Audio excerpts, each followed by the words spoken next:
Hi, it's Amanda Edwards, and I'm excited to launch the first installment of our Real Community Conversations, which are real stories from real people out in the community talking about issues that matter most. Today, we're going to be talking about the cost of prescription drugs, and I want to profile the stories of Miss Billy Cavell and Miss Marianne in Lubbock, Texas. Check it out.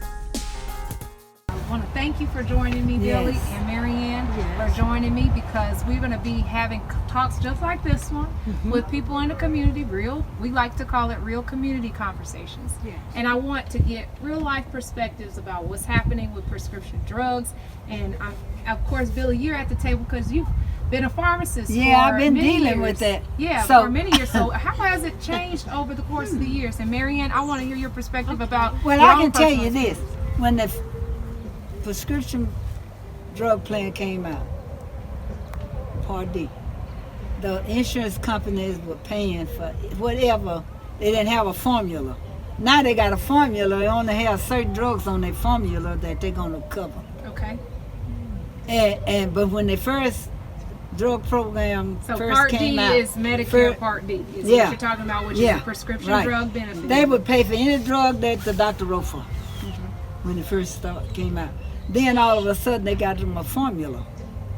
They got their own formula, and certain drugs they're going to pay for, certain drugs they're not going to cover. So let me ask this, Billy. You had a pharmacy for almost 50 years. Yes. Can you tell everybody what you've seen in terms of price of drugs?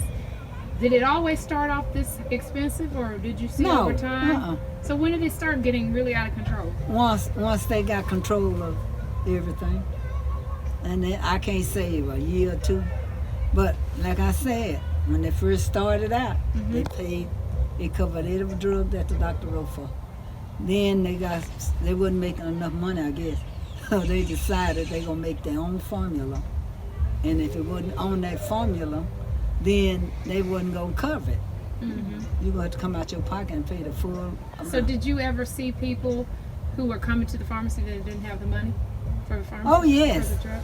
But see, I would call the doctor and tell them, because see, you always have another drug that's the same as that one. It's just not as expensive.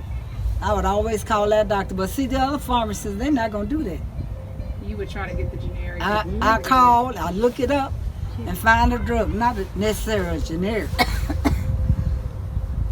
Excuse me. But I would always call a doctor, and I would have a drug to substitute, which would do the same thing. So Marianne, you were telling me a story earlier about just some simple medication that you needed, and you found out about the cost of it associated with it. Can you share that? Yes, I have dry eyes. It's a part of a Sjogren syndrome, which has to do with dry eyes and sometimes dry throat and such. I drink a lot of water, but even with that, I still have to have the Restasis for my eyes. I was looking online, and it retails for $666. Okay. My insurance with the Part D, Humana, pays $70. Now, that is for 60 vials. You're supposed to do 1 vial in the morning, 1 vial in the evening. So it's just a month's supply. A month's supply, $70. Oh. And one of my friends said, her doctor had said, why don't you use that 1 vial in the morning, and that same 1 vial, cap it up and use it that evening. So that's what I'm doing. I'm cutting back.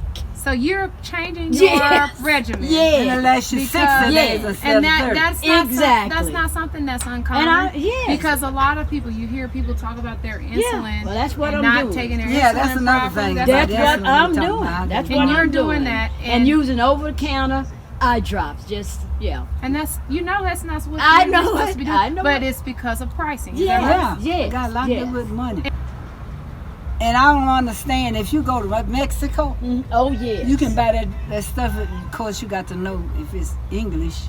It's always in Spanish. So you have to If it can buy so much cheaper over there. I don't understand that. why in America the price is so high. But you go next door to Canada or Mexico. Oh, you can go. Oh yeah, they Yeah, a go lot and get cheaper. it. I have a friend that lives in California, and she goes to Juarez and gets her medicine. Yeah. See? That's where she goes. That's what they do. I know. Yeah, what I are you know. getting? Well, I think that wraps us And up. that's scary. Thank you. Okay, thank you. And Well, that wraps up our Real Community Conversations. I hope you join us next time as we profile real stories from real people out in the community. Thank you so much for tuning in.